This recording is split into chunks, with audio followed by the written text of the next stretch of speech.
دنیا میں ہر کسی سے اپنی مرضی کے مطابق کام لینے کا صرف ایک ہی طریقہ ہے۔ آپ نے شاید ہی کبھی سوچا ہو، واقعی صرف ایک ہی طریقہ ہے، اور وہ یہ ہے کہ دوسرے شخص میں وہ کام کرنے کی خواہش پیدا کر دیں جو آپ اس سے لینا چاہتے ہیں۔ امریکہ کے بہت بڑے فلسفی پروفیسر جان ڈیوی اس بات کو ذرا دوسرے لفظوں میں بیان کرتے ہیں۔ وہ کہتے ہیں کہ انسانی فطرت کی سب سے بڑی خواہش اہم بننے کی امنگ ہے۔ اس جملے کو یاد رکھیے، اہم بننے کی امنگ۔ السلام علیکم دوستوں، آپ دیکھ رہے ہیں یوٹیوب چینل عوام کی بات، اور آج کا ہمارا عنوان ہے اہم بننے کی امنگ۔ کہانی کی طرف بڑھنے سے پہلے میری آپ سے درخواست ہے کہ آپ ہمارے یوٹیوب چینل کو سبسکرائب کریں، لائک کریں، اور اس کہانی سے متعلق اپنی قیمتی آراء سے کمنٹ میں ضرور نوازیے۔ ہمارے ساتھ جڑے رہنے کے لیے ہمارا چینل سبسکرائب کریں۔ دوستوں، میرا سوال ہے، آپ کیا چاہتے ہیں؟ آپ سب کچھ نہیں چاہتے، صرف چند چیزیں ایسی ہیں جن کی آپ کو خواہش ہے، اور انہیں آپ اس شدت سے چاہتے ہیں کہ آپ کی ضرورت سے انکار نہیں کیا جا سکتا۔ یہ چند چیزیں تقریباً ہر صحت مند بالغ شخص چاہتا ہے۔ ان میں صحت اور جان کی حفاظت، خوراک، نیند، روپیہ اور روپے سے خریدی جانے والی چیزیں، موت کے بعد کی زندگی، جنسی خواہش کی تسکین، بچوں کی خوشحالی، بڑائی کا احساس شامل ہیں۔ تقریباً یہ سبھی خواہشیں پوری ہو جاتی ہیں۔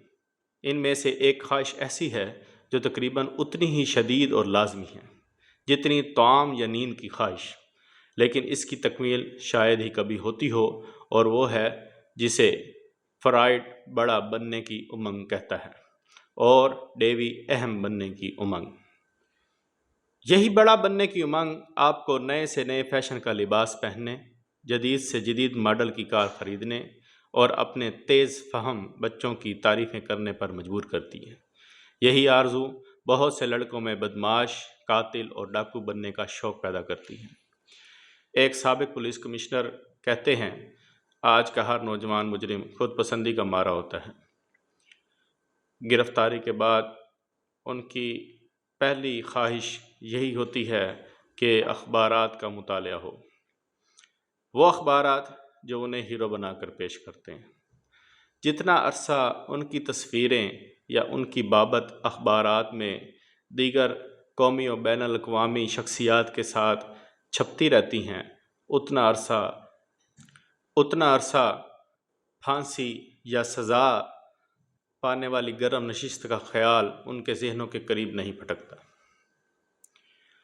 اگر کوئی مجھے یہ بتا دے کہ آپ اپنے احساس برتری کی تسکین کس طرح کرتے ہیں، تو میں فوراً بتا سکتا ہوں کہ آپ کون ہیں۔ ہماری سیرت کی تعمیر اسی بنیاد پر ہوتی ہے۔ کسی شخص کے متعلق سب سے اہم بات یہی ہے۔ مثال کے طور پر، چین کے مشہور شہر بیجنگ میں جدید طرز کے ہسپتال کی تعمیر کے لیے روپیہ دے کر ایک کروڑ پتی شہری نے کروڑوں غریب چینیوں کی امداد کر کے، جنہیں وہ نہ جانتے تھے نہ جان سکیں گے، اپنے آپ کو بڑا آدمی خیال کرتے ہیں۔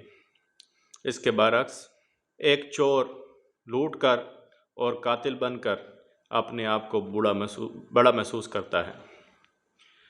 جب پولیس اس کا پیچھا کر رہی تھی تو وہ ایک ذمہ دار کے گھر جا گھسا اور کہا، میں قاتل ہوں۔ اسے ناز تھا کہ وہ اپنے وقت میں لوگوں کا نمبر 1 دشمن ہے۔ اس نے کہا، میں آپ لوگوں کو نقصان نہیں پہنچاؤں گا، لیکن یہاں یہ بات دیکھنے کی ہے کہ قاتل اور اس امیر شخص نے اپنے آپ کو بڑا بنانے کے لیے کیا راستہ اختیار کیا۔ تاریخ ایسے مشہور افراد کی مثالوں سے بھری پڑی ہے جو بڑا بننے کی انتھک کوشش کرتے رہے۔ کچھ ماہرین کے مطابق اگر بعض لوگوں کو حقیقی دنیا میں برتری کا احساس نصیب نہ ہو تو وہ اسے دیوانگی کے خواب بازار میں تلاش کرنے کی غرض سے پاگل ہو جائیں۔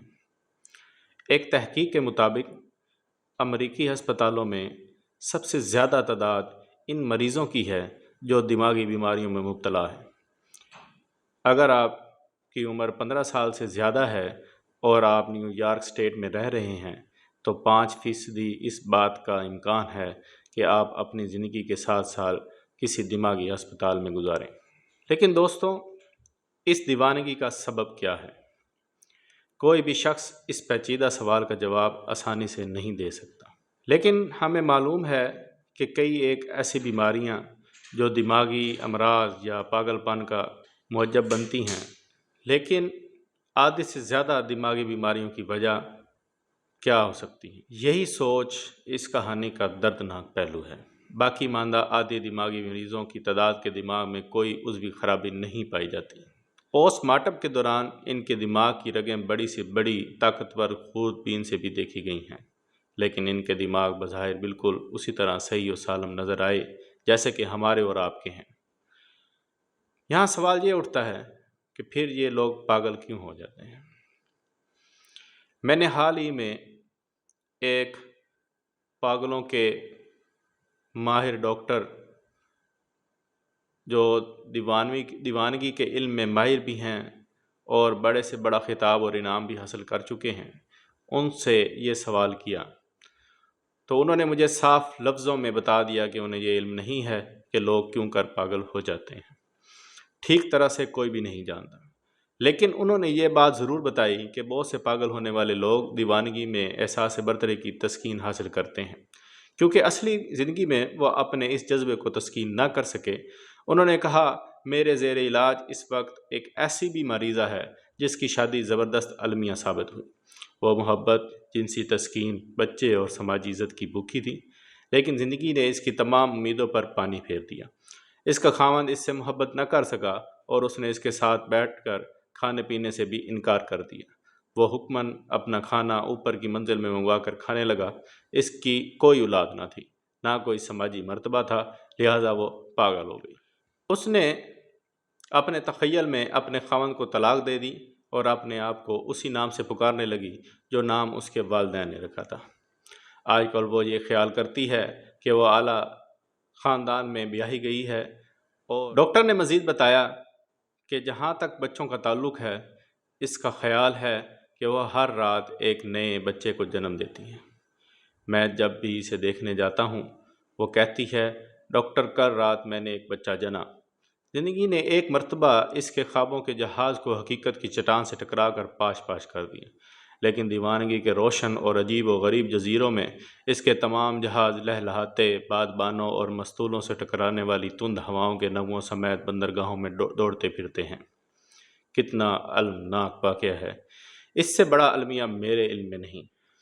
اجتماعی زندگی میں پاگل لوگ ہم اور آپ سے زیادہ خوش باش ہوتے ہیں، اکثر اپنی دیوانگی سے لطف اٹھاتے ہیں، اور کیوں نہ ہوں، انہوں نے اپنے مسائل حل کر لیے ہیں، وہ آپ کو 10 لاکھ کا چیک کاٹ کر دے دیں گے۔ انہوں نے اپنی خود ساختہ خوابوں کی دنیا میں اپنے اس احساس برتری کے جذبے کی تسکین کا سامان حاصل کر لیا ہے جس کے وہ اس قدر مطمئن تھے۔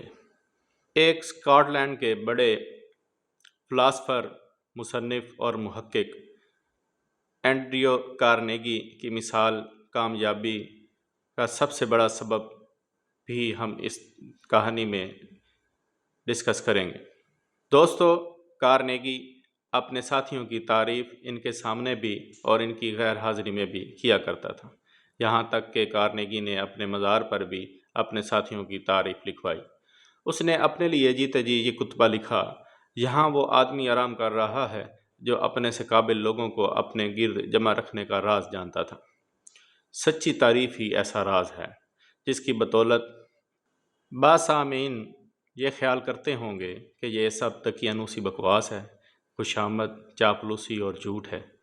میں یہ سب حربے آزما چکا ہوں، یہ سب ناکارہ ہیں، خاص طور پر یہ سمجھدار آدمیوں پر تو بالکل ہی بے اثر ہیں۔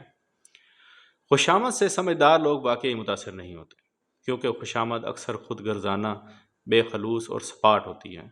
اسے بے اثر ہی ثابت ہونا چاہیے، اور بیشتر ایسا ہی ہوتا ہے۔ یہ بھی درست ہے کہ بعض لوگ اتنے بھوکے ہوتے ہیں کہ گھٹیا چاپلوسی کو بھی بڑی چاہ سے ہضم کر جاتے ہیں، بالکل اسی طرح جیسے ایک فاقوں سے مرتا انسان گھاس تک کھا جاتا ہے۔ پھر خوشامد اور تحسین میں کیا فرق ہے؟ جواب بہت آسان ہے۔ ان میں سے ایک پرخلوص اور ایک جھوٹی بات ہے، ایک دل کی آواز اور ایک زبانی جمع خرچ ہے، ایک خود غرضانہ اور دوسری بے لوث ہے، ایک کو ہر جگہ پسندیدگی کی نظر سے دیکھا جاتا ہے اور دوسری کو نفرت کی نگاہ سے۔ شہنشاہ جارج پنجم نے بکنگم محل میں اپنے مطالعے کے کمرے میں 6 اصول لکھوا کر لٹکا رکھے تھے۔ ان میں سے ایک یہ تھا: مجھے نہ نیاز مندی سکھاؤ، نہ سستی چاپلوسی۔ خوشامد کی صحیح تعریف یہی ہے: سستی چاپلوسی۔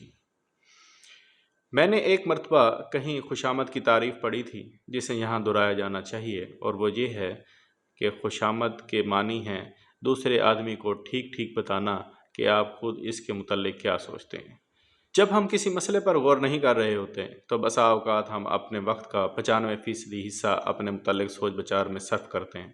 اگر ہم ایک لمحے کے لیے اپنے متعلق سوچنا بند کر دیں اور دوسرے شخص کی خوبیوں پر غور کرنا شروع کر دیں تو ہمیں جھوٹی اور سستی چاپلوسی اختیار نہ کرنی چاہیے کہ جو لبوں پر آنے سے پہلے ہی ننگی ہو جاتی ہے۔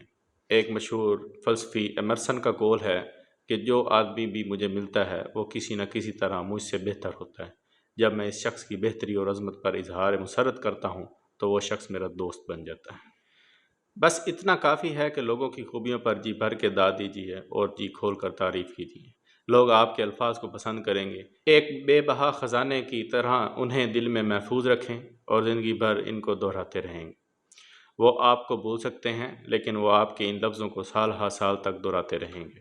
ایک دانشور اپنی خیال انگیز کتاب انسانی سیرت کی تبدیلی میں لکھتے ہیں: ہمارے تمام فعل ہماری فطری خواہشوں سے پیدا ہوتے ہیں، اور ان میں آنے والے اثر انگیز حضرات کو، خواہ وہ کسی تجارت میں ہیں، گھر میں ہیں، اسکول میں ہیں یا سیاست میں ہیں، اچھی سے اچھی نصیحت۔ پروفیسر اپنی زندگی میں آنے والے اثر انگیز حضرات کو، خواہ وہ کسی تجارت میں ہیں، گھر میں ہیں، اسکول میں ہیں یا سیاست میں ہیں، اچھی سے اچھی نصیحت یہی کرتے تھے کہ پہلے کسی دوسرے شخص میں سچی خواہش پیدا کیجیے۔ جو کوئی اس اصول پر عمل کرے ساری دنیا اس کے ساتھ ہوگی، جو نہیں کر سکے گا اسے تنہا چھوڑ دیا جائے گا۔